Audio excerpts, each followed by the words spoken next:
Hey, what is going on everyone? Welcome back to the channel here. This is going to be a video going over my top 5 baits to use on a spinning rod in the month of September. September can be a very difficult time to catch fish. Not only is it hot depending on where you're at in the country, but a lot of the fish have been fished for through the summer. They're also thinking about transitioning into their fall patterns. And it can overall just be a tough time to catch fish. So this first video here, we're gonna be talking about my favorite ways to catch fish on a spinning rod. Now, just because it's a spinning rod doesn't mean you're getting super finesse. You're still doing some typical techniques that you can do on a bait caster. However, the spinning setup might make it a little bit easier for you to target fish and also catch fish. And we're gonna be talking about a few baits here where you don't need forward-facing sonar. Now there are 1 or 2 of them in here that, forward-facing sonar does help, but you can also throw these techniques completely without it. So I understand if you're against it or you just don't have it. We're gonna talk about those techniques today. Before we hop into the video, guys, check out our social media, Instagram and Facebook. I'm keeping you updated day to day.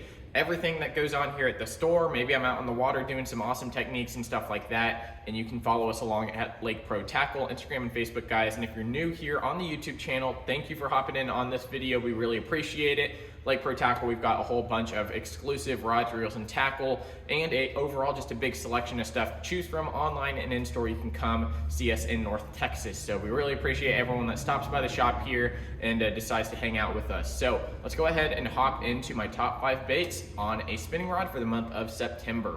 Now, some of these baits here, again, are going to be, you can throw them on bait casters. However, spinning setups for me make life a whole lot easier. You're not backlashing. It might be a little harder to get precise, casts, but you're able to cast extremely long distances without backlashing. So kicking it off, let's start kind of go in, like time order. So kicking off the morning, I'm gonna be throwing a popper, and my favorite one is going to be this one right here.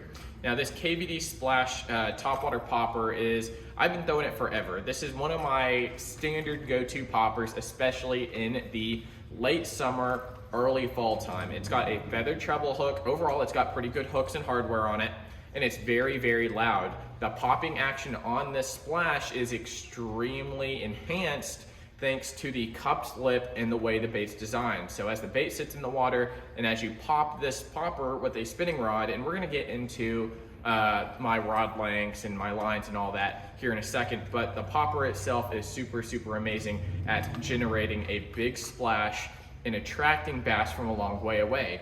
Typically in the late summertime, your lakes are going to start getting a thermocline, and that's going to narrow the fish down into certain areas, and you're also should be getting a little bit clearer water. So having a loud, obnoxious popper in the water is very beneficial to calling in bass, and the feather treble really helps with them committing to the bait. Not only does it create a big splash, it also has, I believe, 1 or 2 rattles, big rattles in it, and a couple small rattles in there as well that enhance the attractiveness of this lure.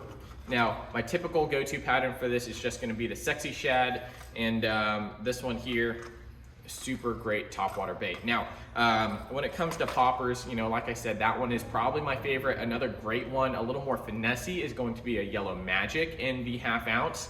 And that one is also very loud and obnoxious and puts off a very consistent popping action on it. So you can also walk the dog with this. However, typically the way I like to fish this is I'm gonna throw it in the back of pockets around grass if you have it, or if you're around like a seawall or something. Those fish early in the morning are gonna push up on those seawalls, and you're able to get them at a good distance with this lure here.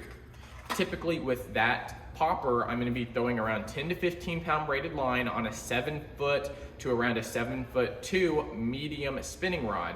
And that's gonna allow me to get a good hook set. I can still cast it a super long way out there, and it's just overall a great way to catch fish.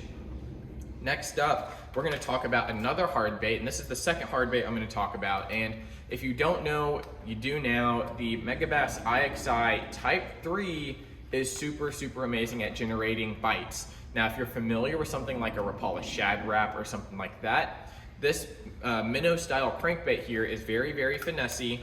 It catches a ton of fish, and if you don't have specialized gear for it, don't worry about it.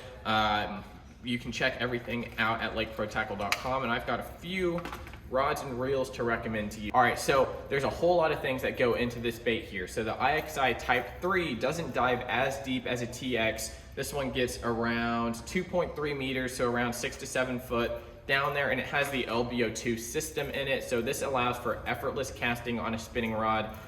Typically, I'm gonna use around a 7'3" to 7'6" medium to medium light rod, depending on the conditions I'm throwing it in. The hooks are very, very lightweight. So I'm not throwing this on super heavy line. Typically, I'm gonna be throwing it on around 10-pound braided line to a 6 to 8, maybe 10-pound leader.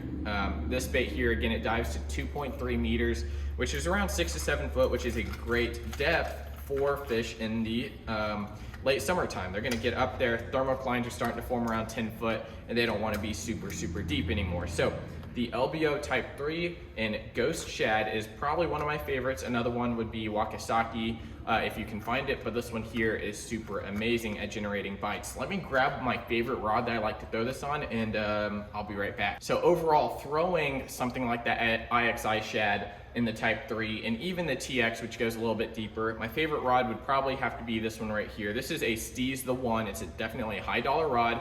7'6", medium light. So this rod has a great tip section. I've talked about this rod a lot, and check out that parabolic bend. It allows me to cast the lure super, super far, especially light lures. So check that out on the website. So for the line that I'm typically using, again, I said 6 to 10-pound line is generally where I'm staying. Typically, I'm gonna be throwing Gold Label, Seaguar Gold Label. However, I know we don't have that in store, and if you wanna stock up on leader type line, Seaguar Tatsu is amazing, and some other fluorocarbons like J Fluoro can be very, very beneficial. You're really looking for that thin diameter line to help you get that bait deeper and deeper. And I know it sounds really light to some of you, but it is one of my favorite ways to go when it comes to finesse cranking.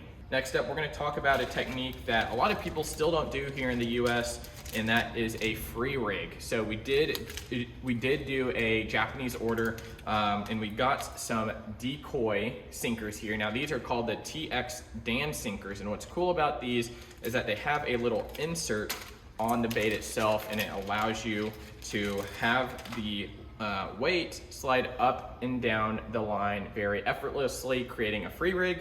And if you don't know about the free rig, there's plenty of videos online you can check out. The free rig is very great for getting a lot of suspended bass, not suspended way up off the bottom, but the ones that are off the bottom a little bit, kind of cruising around. The free rig is very, very good at getting those to eat. So obviously, as you know, there's a couple different types of bites that bass have. The hunger bite, which they'll effortlessly chase something down and eat it, and then a reaction bite is when something falls in front of their face, flutters down there, and they just eat it out of instinct.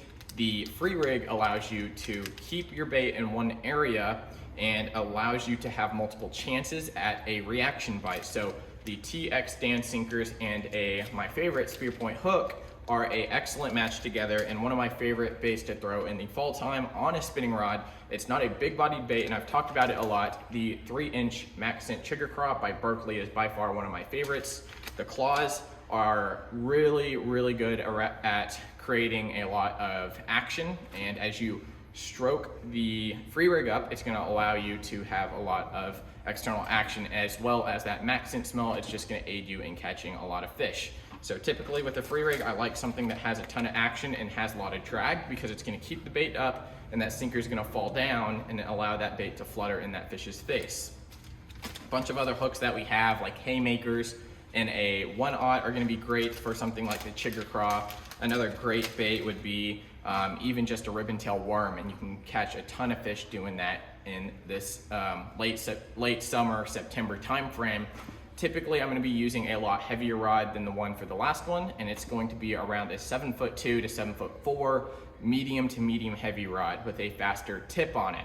A lot of the times I'm throwing 10 to 15 pound braid, maybe even 20 pound braid, with a 2,000 or 2,500 to 3,000 size reel with around 10 to 14 pound fluorocarbon. Again, any fluorocarbon for the free rig will work. Having a smaller diameter doesn't really matter as much. Just make sure you do have a gear ratio that's fast enough to catch up with some of these fish. Next up, these next two techniques definitely have an advantage using forward-facing sonar. However, we're going to talk about you know, this video is meant for everyone to catch fish, so you don't have to have forward-facing sonar. These techniques just make it a whole lot easier. First up is going to be this one right here. This is the 6-inch treble head. It allows you to create a line-through swim bait out of any swim bait really. So it's a head, it screws in to the plastic of your choice. I chose the 6-cent Divine swim baits to go along with it, and my favorite size is going to be around a 3 to 3.5 inch shad profile. That's what these mimic here. We've got live minnow. We also have a couple other ones in the store that you can find online. One of my absolute favorites on the worm bar is this one here. It's about that 3.2 size, almost the same thing as the Divine. However, the tail section has a very small boot tail, and it just kind of wiggles there. So I've done a video on these before, and you can check it out on the channel, and I'll put a little card somewhere. But really, you just slide the line through, attach the hook of your choice, and boom, you're all done. We have 1/4 through, I believe, 3/8 of an ounce, so you can check them all out on the website. So this one doesn't take too much explaining. You just throw it out there, reel it in. A 7'3" rod, medium to medium heavy, is going to be what I'd go with. Fish it down bluff banks, around trees and stuff like that. Because it is a line through, you can put it on top and you can kind of work it over the trees. Next up, forward-facing sonar definitely does help a lot with this one, and this is going to be a hover juggle rig. We've got the 90-degree jig heads here, or not jig heads, sorry, 90-degree hooks here, and you're gonna slide that in the middle of your bait, just like you would kind of like a typical swim bait, just in the middle. That hook is going to pop up in the middle there, and then you can use some nail weights like these Strike King tungsten ones, or you can use lead and weight it down a little bit. So my favorite bait to go with right now, since the bait's real small, is going to be these 3-inch easy shiners. And we've got a couple different colors. I just chose this one because you can see it a little bit easier. It's got a very small tail, so it works as kind of like a minnow, but it does kick a little if you are reeling it in slowly. I hope you enjoyed the video, guys. If you did, leave a like on it, and we really appreciate it. Hopefully these videos are helping you. If they are, subscribe to the channel, leave a like on the video. Thanks so much for watching. We'll see you next time, guys.